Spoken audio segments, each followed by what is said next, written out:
All right, the same car, uh, '05 Nissan Maxima with a 3.5 liters engine. So there's another issue of this car. So there's no horn. So let's go in here, and as you can see, no horn. So today I'm gonna show you the fastest way of how to diagnose and to find out what's the reason why we don't have horn. So the fastest way to do it is, let's close this.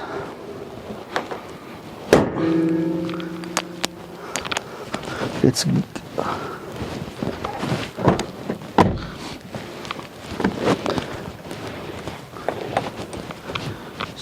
but the problem is we don't have the key fob.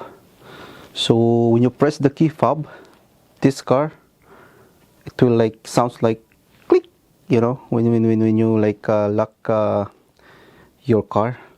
So the customer told me when he used his key fob, when he lock it, there's a horn like just a couple of seconds. So meaning your horn is working. So what should be the problem? I'm gonna show it to you. But for the meantime, I'm gonna open it again. I thought we had the key fob, but he didn't give me the key fob. Just give me the duplicate. So the fastest way of how to diagnose this kind of issue, no horn, is this. What is this? The wiring diagram. So as you can see in here, this is for the '05 Nissan Maxima SE 3.5 liters engine. So in here, so I hope you could see that there's a 15 ampere fuse, which is a hot all the time, engine off, engine on, and it will go onto a relay. So this is positive, okay, positive, and it will go in here. This is your negative. So in your negative, see this horn switch, this is your actually your steering wheel, where you like push it and then it will honk. So it will give like this sign is negative. See that sign right there? This one, that's negative. So when you push the steering wheel, it gives this one will be connected. It will go in here. This is what we call the clock spring. Clock spring. And then it will go in here. So there's also one connection in here. This is your key fob. Okay. So when you press this, this is negative. So negative in here, going all the way in here, plus positive, this will be engaged. And then this also positive in here, positive in here. Then this will be connected in here, and it will go all the way to your horn. So your horn is connected on a ground externally. So when you press it, boom, this will sound.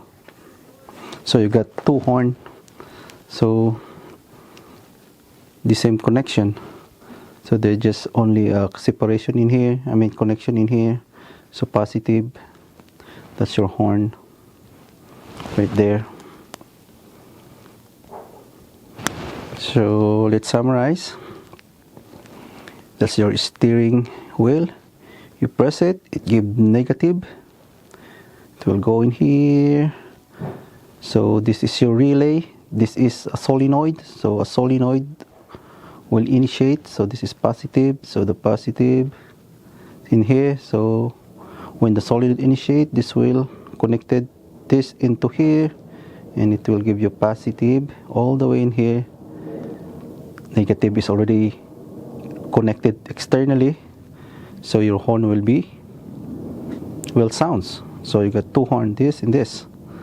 So that's how your horn works. So it's very simple. See that? Maybe closer, so that there you go. There you go. So now let's check. So again, your horn is here. The customer told me when he used his key fob, when he locked the car, there's a sound. So meaning this is working. So from here all the way to here is working. I hope you get my point. So when he used the key fob, lock it, unlock it, so this one will give a negative signal to initiate this one, to give positive to this, and this will sound. But only a couple of milliseconds. So it's just like a beep, right? So what should be the problem? So from here, going down. So your problem is this. So most of the time, the problem is your clock spring. So that's how fast to determine which one is the problem. So it's not the fuse, it's not the relay, because when he used the key fob, this is your key fob, he click it, it will give a signal. So meaning these are all working, because this one beep, it sounds, it gives a beep, it gives a sound. So meaning it's working. So what should be the problem? This. Okay? Super simple, super fast. So this is the important of having a wiring diagram.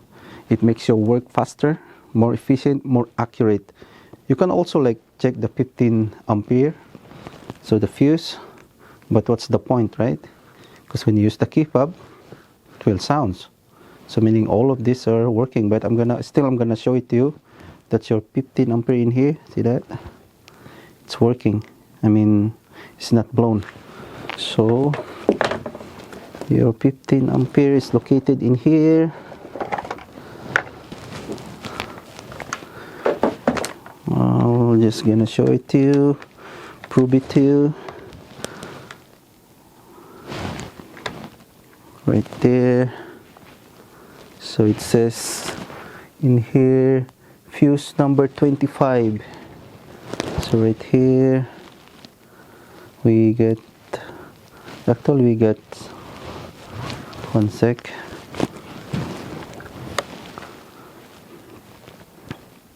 Even though you don't see where the fuse location in there, there's also a location here. So horn is number 15, 15 ampere, so it came from 1, 2. So from here, from heater, seat, in horn, so the second blue, so this one. So let's check that one. So it should be hot all the time. It's gonna get my test light. So when you diagnose this kind of a problem, it will only take you a couple of minutes to do it. 15-20 minutes at most. So let's touch this. This should be hot all the time. See that? So meaning this one is hot all the time. This. So that's the 15 ampere fuse. So we can also check the relay. So this is your relay. See that? Horn. So DRL, and then the second one, so this one. Let's remove this.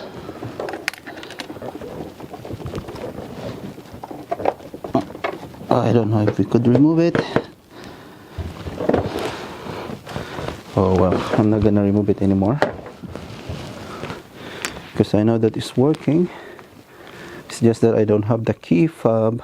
But anyway, my diagnostic is done. It's clock spring. Okay, there you go. So this one. So there you go. That's how fast and easy to diagnose no horn of this of any car. So like I said, it's very important to have a wiring diagram. It's faster, it's easier, it's more accurate. So there you go. This is just a quick diagnostic of this car. So if you had any question, any suggestion, please comment down below and consider like and subscribe my channel too. That's all for today, and see you on my next video. Bye.